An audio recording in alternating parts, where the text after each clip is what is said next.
decisions which I have considered and relied upon this judgment. Obusango okutandika oludda olwabi lwaleeta omuwabi wa gavumenti gwe bayita Muwaganya Jonathan ne Anna Kiza, ate oludda l'omuwabi waliwo ku mbuga Richard ne Sarah Awero ng'abo gavumenti yabawa omuwabirwa, ate nga waliwo balooya bajja olwa famire z'abaana abaafa. Asooka waliwo Stanley, owokubiri Roger Mugabi, owokusatu Pius Katumba, ate nti oluvannyuma lw'okuwulira obujulizi balooya enjuyi zonna baawumbawumba obujulizi ne boogera ne ku mateeka ge bagenderako ate kooti ebutunuulidde. From the facts of the case as laid before this court, this is what I find to be the prosecution case. That the deceased persons, namely Ejeku Gideon, aged 2 years and 6 months, Keisha Agenero Otim, aged 1 year and 11 months, Ignitia Selyange, aged 2 years and 4 months, and Odeke Ryan, aged 1 year and 3 months, were under the care of Gaba Early Childhood Development Center, and in this case I will keep referring to it as the center. It's a daycare facility under the management of Gaba Community Church at Gaba Trading Zone, Gaba Parish, Makinde Division, Kampala District. And Gaba Early Childhood Development Project is run by Gaba Community Church and operated at Gaba Early Childhood Development Center, located at Gaba Trading Zone, Gaba Parish, Makinde Division, Kampala District. Oludda olwabi lwaleeta obujulizi obulaga nti abaana bano abaana asooka Eteku yali wa myaka 2 n'emyezi 6, owokubiri Keisha yali wa mwaka gumu n'emyezi 11, owokusatu Seryange yali wa myaka 2 n'emyezi 4, asembayo Odeke Ryan yali wa mwaka gumu n'emyezi 3, nga bonna baali mu ssomero erya Gaba Childhood Development Center, ate ajja kusigala ng'akisoma nga center, ate nga essomero lino liri wansi wa church eya Gaba Community Church nga yasangibwa Gaba mu Makindye Division, Kampala District. Keisha Agenero Otim was female, while the 3 deceased persons were male. The other 2 were male.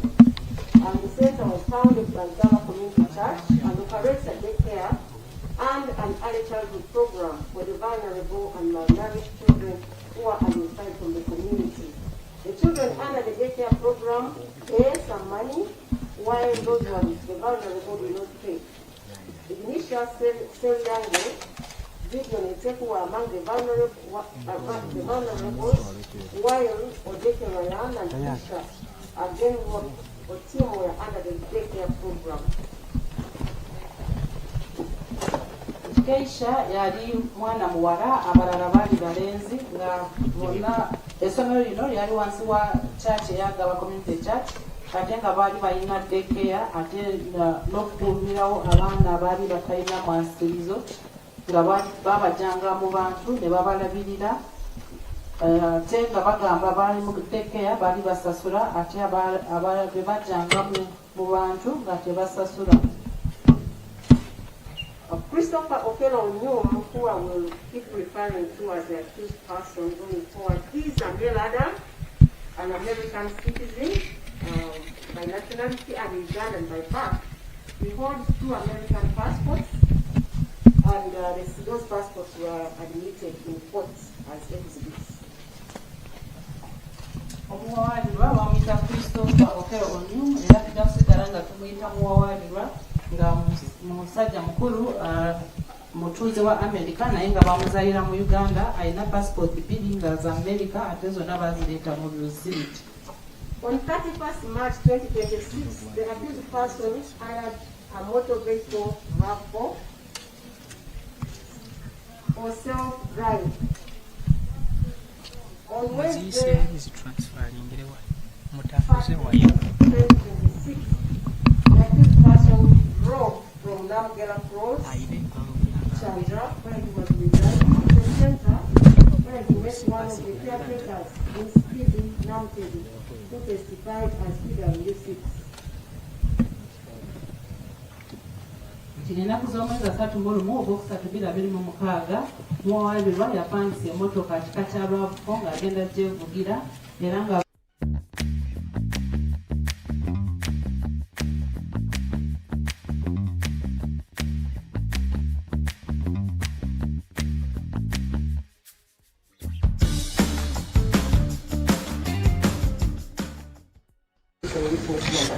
ate yajja n'awa obujulizi ng'omujulizi w'omukaaga ku lw'oludda olwabi. The accused person remained outside the gate, and Miss Namteri went to the gate to find out whether he needed help.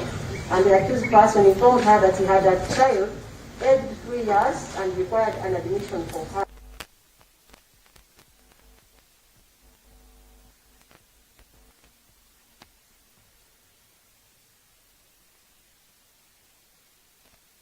Okutuusa Phoebe lwe yagenda n'amubuuza oba asobola okumuyamba. Bwe yamubuuza n'amuddamu nti yali alina omwana w'emyaka 3 yali ayagala kumuyingiza essomero era n'amubuulira biki byali byetaagisa kwe kugamba nti agenda yeetegeke akomewo. The next day, the 2nd of April 2026, at about 11 a.m., the accused person returned to the center, and when Namteri saw him, she went to the gate, and the accused person informed her that he had returned to make the payments as he had promised the previous day. PW6 opened the gate for the accused person and brought him to the office of the coordinator of the center, known as Miss Annette Odong Agoye, who testified as PW7. Nti nga 2 Ogwokuna 2026 ssaawa nga 5 ez'okumakya omuwabirwa yakomawo n'atuuka ku geeti. Phoebe n'amulaba. Bwe yamulaba n'amugamba nti yali aze kusasula era n'amugulirawo geeti n'amutwala mu ofiisi yali akulira ssente eyo gwe bayita Annette Adong era yajja wano okuwa obujulizi ng'omujulizi w'omusanvu ku lw'oludda olwabi.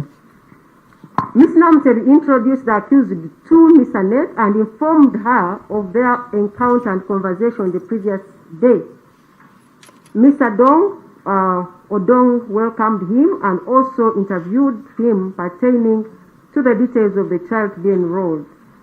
The accused person inquired about the requirements and he was informed that he needed to pay a total of Uganda shillings 190,000, which would cover the registration, daycare fees and uniform. Nti Phoebe yayanjulira omuwabirwa n'amuwanjulira Annette n'amugamba nti baali boogedde ejjo era oli n'amwaniriza n'amubuuza ebikwata ku mwana gwe yali aleeta era n'amala n'amubuulira biki byali byetaagisa n'amugamba nti yali alina okusasula emitwalo 19 nga giriko egy'okumuwandiisa omwana kuliko ejja daycare ne za uniform. The accused person, who said he had no cash on him, asked whether he could pay using mobile money, and he did so on the telephone number of Miss Annette. Nti yagamba yali tatambudde na ssente nkalu n'asaba nti ssente aziteeke ku mobile money era n'aziteeka ku mobile money ya Annette. PW7, that is Annette, asked PW6 to issue the accused person with a receipt, and the same was issued to him, and it was receipt number 2958 in the name of Zuyer Onyum. Nti Annette kwe kusaba Phoebe nti amuwandiikire risiiti era n'awandiika risiiti nga yali mu mannya ga Zuyer Onyum. The accused then left the office promising to return with the child and the mother on Tuesday the following week, and I take notice that this was the week of Easter and the next working day was Tuesday of the following week. Nti era yavaawo n'abasuubiza nti agenda kujja n'omwana ne maama w'omwana wiiki eddako olwokubiri era owekitiibwa omulamuzi alabye nti yali wiiki ya Easter n'olwekyo olunaku olulala lw'okukola lwali lwakubiri. The accused person then walked out heading towards the gate as Miss Namteri, who was still in the office of Miss Annette, bent down to keep the receipt booklet in the drawer. Era yatambula ng'adda ku geeti Namteri yali asigadde mu ofiisi ng'akyateeka risiiti mu drawer. At that time, some children were in the compound playing, and as Miss Namteri rose up to look towards the gate so as to go and open for the accused person to exit the center, She saw the accused person bending while holding a child, and she thought that he was beating the child. She ran outside to establish why he was beating the child, only to reach there and find that the accused person who was holding a knife had already cut the neck of one child, and this child was Keisha. Nti bwe yabadde afuluma abaana abamu baali wabweru nga bazannya nti era Phoebe bwe yagenda okusituka ng'agamba agenda agulewo geeti omuwabirwa afulume n'atunuulira mu ddirisa n'alaba ng'omuwabirwa akuttamye ng'akuta omwana n'asooka n'alowooza nti oli yali akuba omwana n'adduka kumubuuza lwaki yali akuba omwana n'asanga nga yali alina akambe ng'amaze okusala Keisha. And she was lying in a pool of blood, and the accused person at that time was reaching out for another child. Yali mu kitaba ky'omusaayi ate omuwabirwa yali agenda ku mwana omulala. Miss Phoebe asked the accused person why he was cutting the children, and she also threw one of the children's bicycles, which were in the compound, at him to scare him off. The accused person left the child and ran after her, threatening to cut her as well. Nti Phoebe bwe yamubuuza lwaki yali asala abaana n'amukanyira n'akagaali abaana ke bali bazanyisa n'asooka n'akaleka n'adduka n'amugoba n'adduka. Miss Phoebe ran away from the accused person while making an alarm, but she fell down, and the accused person ran back to the children very fast. And by the time Miss Phoebe returned to prevent or stop him from cutting the children, she found when he had cut the second child, and she again threw a bicycle at him as he was pursuing the third child. Nti bwe yamugoba oli yadduka ng'akuba emiranga oluvannyuma n'agwa. Bwe yamala okugwa ono n'addayo mangu n'adda ku baana n'akwata omwana owokubiri n'amusala. The accused person again ran after Miss Phoebe, and when she fell down, he drew the knife, threatening to cut her as well. Nti era n'amukanyugira akabugaala akalala, bwe yakamuganyugira oli n'addamu n'amugoba n'adduka era yagenda okulaba ng'akutte omwana omulala. The accused person then left Miss Phoebe and went back to the children, and when she rose up, she found him cutting the last child, and the last child to be cut was Odeke Ryan. Nti era yamala n'amuleka oli bwe yagwa n'agenda okusituka n'asanga ng'asaza omwana owasembayo ate yali asembayo baali bamuyita Odeke Ryan. At that time, Miss Annette, who also witnessed the cutting of some of the children together with other caretakers, were making alarms which attracted one Cyrus of Kenya, who arrested the accused person. He was joined by Moses, the security guard, Bashir, and Timothy. When he was being arrested, the accused person threw the knife over the chain link fence. The accused was immediately locked up in the guardhouse at the gate to keep him away from the angry crowd which had formed at that time. And upon his arrest, the accused person was found with 2 new knives in his socks, and they were recovered from him. Nti Aneti naye yali alabye nga asala abaana abamu ne keyateeka omulala eyaliwo baakuba enduulu, era bwe baakuba enduulu Cyrus Bukenya, Moses eyali omukuumi, Bashir ne Timothy bajja. Bwe baamala okujja oli n'abalaba n'asuula akambe n'akasuula wabweru wa geeti, era ne bamukwata ne bamugayira mu kayumba ak'omukuumi nga bamutaasa abantu abaali batandise okujja. Era bwe bamukwata ne basanga nga yali alina obwambe bubiri bupya mu stockings ze. 3 of the attacked children, namely Eteku Gideon, Kisha Ageno Roto Tim, and Ignitia Seryange, were rushed to Wenzi Medical Center, which is about 300 meters away from the center, hoping to save their lives. However, they were pronounced dead on arrival.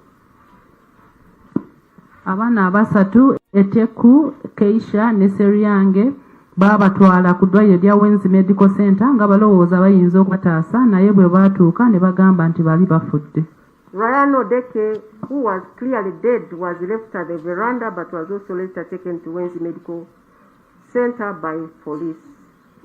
Ryan Odeke eyali asigadde naye nga yali afudde baali bamulese ku kabalaza, naye oluvannyuma naye baamutwala ku ddwaliro lya Wenzi.